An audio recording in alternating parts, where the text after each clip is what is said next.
दोस्तों, आखिर किस राक्षस से डरकर भागे थे भगवान शिव? कहानी में क्या है? जीवन का सार। कहानी के मुताबिक एक बार महर्षि नारद धरती पर घूम रहे थे। रास्ते में उन्हें वृकासुर नाम का राक्षस मिला। नारद मुनि को देखते ही उसने कहा कि मैं आपसे कुछ सलाह लेना चाहता हूँ। आप मुझे बताइए कि ब्रह्मा, विष्णु और महेश में कौन देवता जल प्रसन्न हो जाते हैं?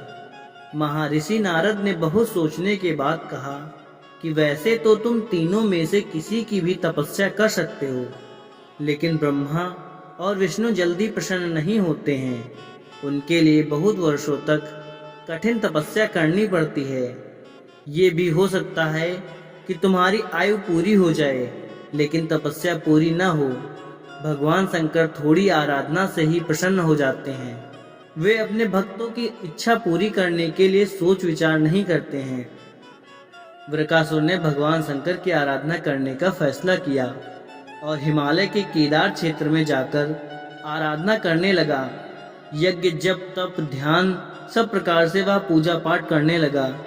कुछ दिनों के बाद उसने सोचा कि मैं शरीर और प्राण को ही भगवान शिव को अर्पित कर दूंगा। ऐसा सोचकर वह अपने शरीर का मांस काट काट कर यज्ञ कुंड में डालने लगा, लेकिन भगवान शिव प्रसन्न नहीं हुए। परेशान होकर एक दिन उसने अपना शीश काटकर भगवान शिव को अर्पित करने का फैसला किया। स्नान ध्यान कर जैसे ही उसने खड़ग उठाकर अपना शीश काटना चाहा कि भगवान शंकर प्रकट होकर बोले, बस करो, तुम्हारी तपस्या पूरी हुई, मैं तुम पर प्रसन्न हूँ, वर मांगो। वृकासुर हाथ जोड़कर भगवान शिव से बोला, आप मुझे वर दीजिए कि मैं जिस प्राणी के सिर पर हाथ रख दूं उसकी तुरंत मृत्यु हो जाए।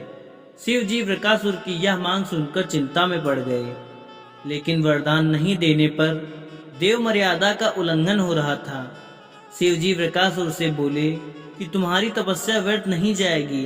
तुमने वरदान की कामना से तपस्या की थी, इसलिए तुम्हें तपस्या का फल अवश्य मिलेगा। जाओ, जैसा वर चाहते हो वैसा ही मिलेगा। वरदान पाते ही वृकासुर की असुरी प्रवृत्ति जाग गई। उसने कहा कि प्रभु, आपका यह वरदान सत्य है या नहीं, इसकी परीक्षा लेना चाहता हूँ। इसलिए पहले आपके सिर पर ही हाथ रखकर देखता हूँ कि इस वर में कितनी सत्यता है। भगवान शंकर ने सोचा कि यह राक्षस कुछ नहीं सुनेगा। जब वृकासुर शिवजी के सिर पर हाथ रखने के लिए आगे बढ़ा तो शिवजी वहां से भागने लगे। इस पर वृकासुर का क्रोध बढ़ गया। वह पीछा करते हुए चिल्लाया कि महर्षि नारद की तरह आपने भी मुझसे छल किया है। वरदान की परीक्षा से डरकर क्यों भाग रहे हैं? शिवजी भूमंडल छोड़कर देवलोक तक भागते रहे और वृकासुर भी उनका पीछा करता रहा। अंत में भगवान शिव विष्णु लोक पहुंचे और विष्णु जी को अपनी परेशानी बताई। विष्णु जी ने हंसकर कहा कि कुछ भी हो, आपको अपने वरदान की सत्यता को सिद्ध करना ही होगा। भगवान विष्णु ने अपनी योगमाया से एक वृद्ध तेजस्वी ब्रह्मचारी का स्वरूप बनाया और वृकासुर की ओर चल पड़े। भगवान विष्णु को जब वृकासुर आता हुआ दिखाई दिया तो उन्होंने आगे बढ़कर उसे प्रणाम किया। उन्होंने वृकासुर से कहा कि असुर राज, कहाँ भागे जा रहे हैं? लगता है कि आप बहुत थक गए हैं। शरीर को थोड़ा आराम दीजिए। आप सब प्रकार से समर्थ हैं, फिर भी मेरे योग्य कोई काम हो तो बताइए। अक्सर लोग अपने मित्रों और सहायकों से ही अपने काम पूरा करा लेते हैं। एक तेजस्वी ब्रह्मचारी की बातें सुनकर वृकासुर ने शिवजी के वरदान और उसकी परीक्षा की बात बताई। इस पर ब्रह्मचारी हंसा और कहा कि तुम किसके वरदान की परीक्षा लेना चाहते हो?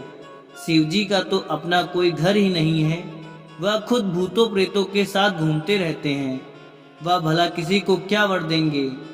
वर देने वाले तो ब्रह्मा और विष्णु ही हैं। विष्णु जी ने वृकासुर से कहा कि तुम्हें वरदानी ही होना था तो ब्रह्मा या विष्णु की आराधना करनी चाहिए थी। शिवजी के पीछे बेकार दौड़ रहे हो। वरदान देने वाला तो खुद इतना शक्तिशाली होता है कि उसके वरदान का असर खुद पर नहीं हो सकता। उन्होंने तो तुम्हें झूठ मूठ का वरदान दिया है। तुम्हारी तपस्या बेकार चली गई।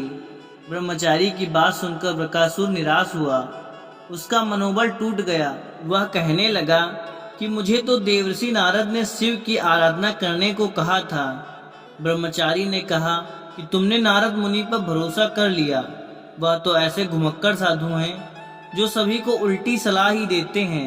अगर तुम्हें मेरी बात पर भरोसा नहीं है तो अपने सिर पर हाथ रखकर देख लो कि कैसे शिवजी ने तुम्हें झूठा वर देकर बहकाया है। बकासुर का मनोबल बुरी तरह से टूट चुका था। उसे ब्रह्मचारी की बात पर भरोसा हो गया कि शिवजी ने भी उसके साथ छल कर झूठा वरदान दिया है। उसका विवेक नष्ट हो गया। उसने वरदान की सत्यता का परीक्षण करने के लिए अपना हाथ अपने ही सिर पर रख लिया। सिर पर हाथ रखते ही भयंकर अग्निपुंज प्रकट हुआ और बकासुर उसमें भस्म हो गया। भगवान शिव, विष्णु और बकासुर की इस कहानी में जीवन का अहम सार छुपा है। कहानी यह सीख देती है कि बिना सोचे विचारे किसी को कुछ देना और पाने वाले का कृतज्ञ होकर दाता को ही संकट में डालने का ऐसा ही नतीजा होता है। कृतज्ञता की उम्मीद में बुद्धि विवेक नष्ट हो जाता है और उपलब्ध ही विनाश का कारण बन जाती है। दोस्तों, अगर वीडियो अच्छी लगी हो तो एक लाइक शेयर जरूर करें। धन्यवाद।